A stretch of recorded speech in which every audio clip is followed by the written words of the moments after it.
She tried to shame me online, then bragged to friends, "He'll crawl." I refused. She faked a tearful breakdown, but got caught on Tinder.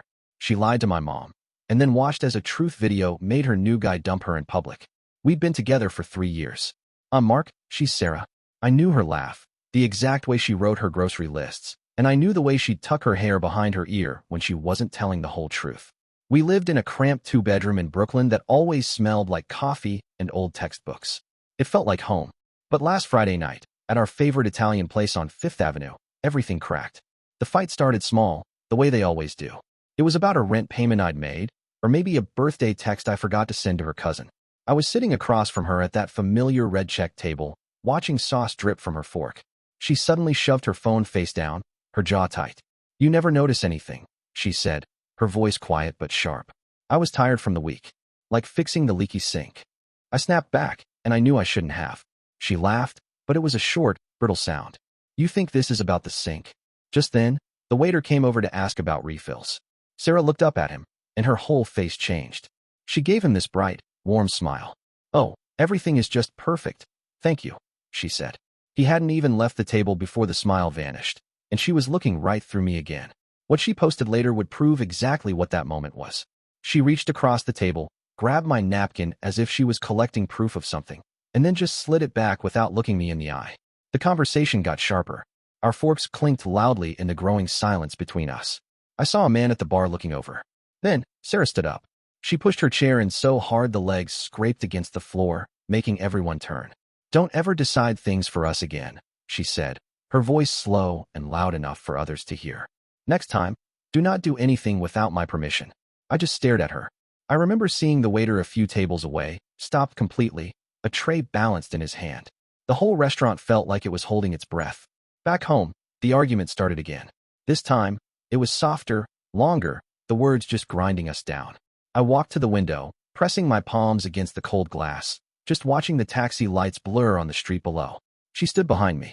I felt her hand rest on my shoulder for just a second, and then she pulled it away like it burned her. "If you keep doing things your way," she said, her voice suddenly small, "then don't come back." I laughed, but it was a hollow sound. "So that's an ultimatum?" "Maybe," she said. "Maybe this is who I am now." 3 days later, I woke up to my phone exploding. It was buzzing nonstop on the nightstand.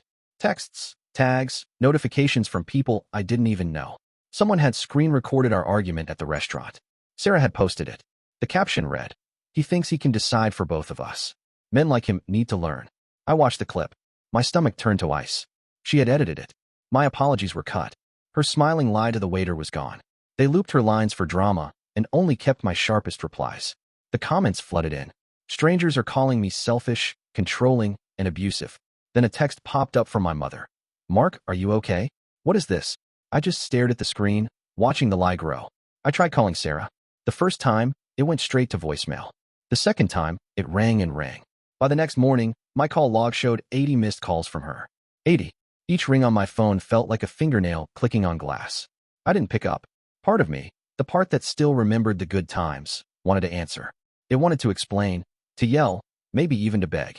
But the other part of me, the part that was now wide awake, knew you couldn't reason with someone who used your worst moments as entertainment for strangers. I spent hours just scrolling through the replies on her post. Strangers advising her to leave me. Strangers calling me names I can't repeat. Strangers piling on so much hate that I started to get confused about what was real and what was just noise. That evening, a loud pounding echoed through my apartment. It wasn't a normal knock. It was angry. I looked through the peephole, and there she was. Her keys jangled as she hit the door again, loud and accusing. I could hear my neighbor's doors opening in the hallway. I pulled the door open, just enough to see her face. Her mascara was streaked down her cheeks like war paint. "You left me no choice," she snapped, her voice breaking. "You forced me to prove a point." I just looked at her. Forced her? I didn't say a word. I just closed the door, slowly, and slid the deadbolt. The pounding continued for another minute, then stopped. I will not pick up her calls, but I will not stay silent and let this break me. 2 weeks went by. I thought the chaos had finally died down. The post stopped trending. My phone stayed quiet. I was starting to breathe again. Then, one evening around 9:45 p.m., a message popped up from an unknown number. All it said was, "You might want to see this." It was a link. My hand was unsteady as I clicked it. It took me to a different site, a local gossip forum. Someone, I still don't know who, had uploaded screenshots. They were screenshots of Sarah's private messages with one of her friends. She was bragging. "He's finally learning who's in control," she wrote in one message. Another said, "If he wants me back, he'll have to crawl. LOL. Except I never begged. I never even replied." She wasn't heartbroken. She was performing. That's when my anger turned into something cold. I wasn't going to yell. I wasn't going to pound on her door. I opened my email and wrote her a short, precise message. "I didn't deserve to be mocked online by your followers. You crossed a line. Don't contact me again." I hit send. Minutes later, my phone lit up.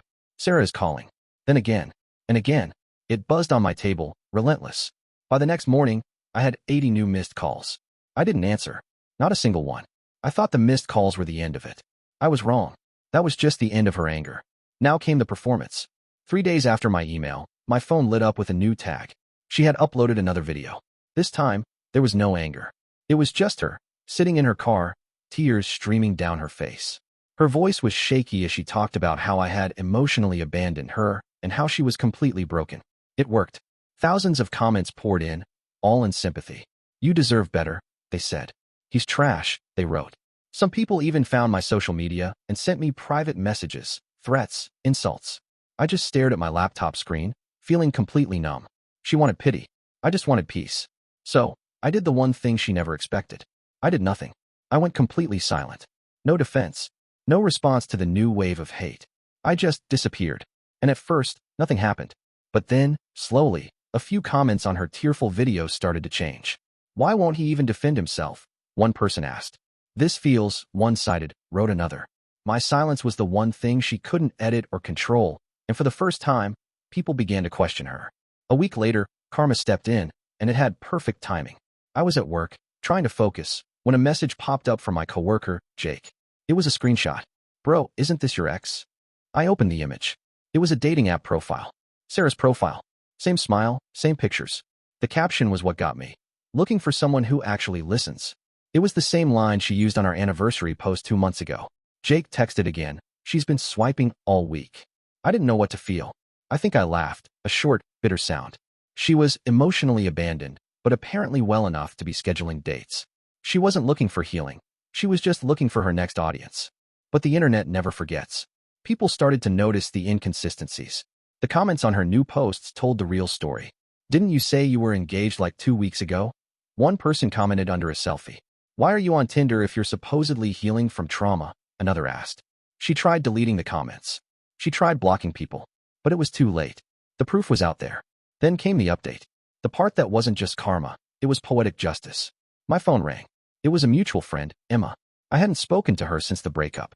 "Mark," she said, her voice soft. "I thought you should know. Claire's new guy? The one she started seeing last week. He found out about the videos. The ones about you." I waited. "He dumped her," Emma said. "Apparently, he confronted her during brunch. In public. A friend of mine was at the next table. Emma told me the new guy stood up and said, right there in the crowded restaurant, 'If you did that to him, you'll do it to me.' And then he just walked out, leaving her there with the bill." I hung up the phone. I didn't feel joy. Not really. It was more like closure. Like the world had finally balanced itself. Later that night, one last message came through from Sarah. "I made mistakes, okay? I was angry.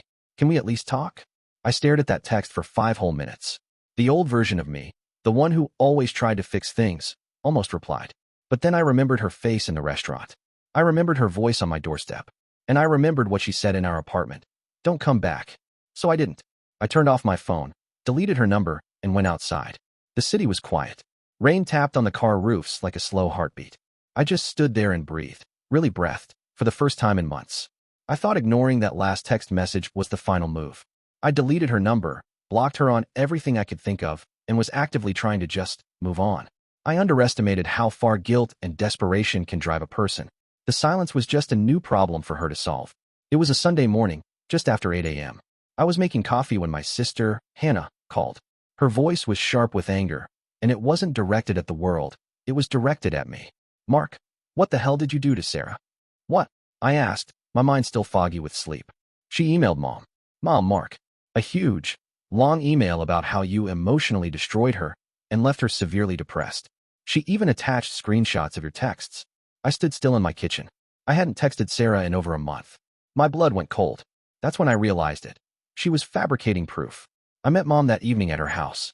The The first thing I saw was her face. She just looked worried and confused. Her phone was in her hand. "Mark, I don't know what to believe," she said, and her doubt was a new kind of pain. She showed me the email. It was a masterpiece of manipulation. Every word was designed to twist the truth. The screenshots were cropped, timestamps were missing, her own insults were carefully deleted, leaving only my frustrated replies. It looked like I was arguing with myself, lashing out at her for no reason. I took a deep breath. I sat down next to her on the couch. I pulled out my own phone. "Mom, I need you to look at this." I opened my real conversation logs, the unedited ones. I showed her the messages from before the breakup. I showed her the email I sent. And then I showed her the one I'd saved, the screenshot of her bragging to her friend about making me crawl. I watched my mom's face change as she scrolled. The worry turned into a quiet, sad understanding. She put her phone down and just looked at me. "She needs help," Mom whispered. I nodded. "And I need peace." But peace doesn't come easy when the internet still remembers your scars. I thought proving it to my mom would be the end, but the online world wasn't done. A few nights later, I was about to go to sleep when my phone lit up. I was tagged in a new video. It wasn't from Sarah this time. It was from a random user, someone I'd never heard of. The caption read, "The truth about Sarah's viral breakup." My heart was pounding. I pressed play. It was a compilation. Some stranger who must have been tired of her lies, had done the work I never wanted to do. They put her tearful, shaky videos side by side with her looking for a date, Tinder profile. They showed the restaurant video she'd posted, and then showed screenshots from other people who were there, who contradicted her story. They even included the screenshots of her bragging messages to her friend. The editing was perfect. It showed every contradiction, every manipulation, every lie, all lined up in a row. I didn't post it. I didn't share it. I just watched it. Within hours, it spread like wildfire. The same people who had sent me threats were now flooding her comments. "You used him. This is disgusting. You lied to all of us. Apologize publicly." She couldn't control this narrative. She couldn't edit this one. Late that night, I checked her profile one last time. It was gone. All of it. Her photos, her videos, the thousands of comments. 3 days after her account vanished, around midnight, my phone lit up. It was a restricted number. I let it ring, and it went to voicemail. I didn't know why, but I listened to it. Her voice was hoarse. It wasn't the shaky, performing for the camera voice. It was just empty. "Mark, I went too far. I see that now. I lost everything. My followers, my friends, they even called me into HR at my job over the online conduct policy. I didn't mean for it to go this way. I just wanted you to care again." There was a long pause, just the sound of her shaky breath. "You don't have to forgive me. I don't think I'd forgive me. Just, please don't hate me." The message ended. I didn't reply, not out of cruelty, and not out of anger anymore. I didn't reply because I finally understood. Her apology wasn't about the pain she caused me. It was about the consequences she was facing. Even her regret came wrapped in manipulation, a last attempt to get a reaction. I deleted the voicemail. But karma wasn't quite done writing the ending. Update: 3 months later. Spring came early that year. The air felt lighter, and for the first time, so did I. I'd started therapy. I changed my phone number. And, after a long search, I'd finally moved into a new apartment, a small place with a better view. One evening after work, I stopped by a small bookstore cafe near Central Park. It had become my new ritual of quiet. I was paying for my coffee, waiting for my change, when the barista nodded toward the window. "Hey man, that woman's been staring at you for like 5 minutes." My stomach tightened. I turned, slowly. It was Sarah. She stood by the window, pale, and somehow smaller than I remembered. No makeup, no phone in her hand. Just her, looking at me. She walked over slowly. Her eyes were red. "You look different," she said. Her voice was quiet, the one I remembered from 3 years ago, before all this. "I am," I replied. She nodded, and tears started to fill her eyes, but she didn't try to make a scene. "I really did love you, you know," she whispered. I looked at her, and I didn't feel anger. I didn't feel hate. I just felt nothing. I gave a faint smile. "You loved being seen with me, Sarah. You didn't love me." She looked down at her hands, and a single tear hit the back of her wrist. She didn't wipe it away. "You're right," she said. And just like that, she turned. She walked out the door, into the busy evening street, and disappeared into the crowd. That was the last time I ever saw her. Final reflection. She once said, "Next time, don't do anything without my permission." Now, my peace doesn't need her permission.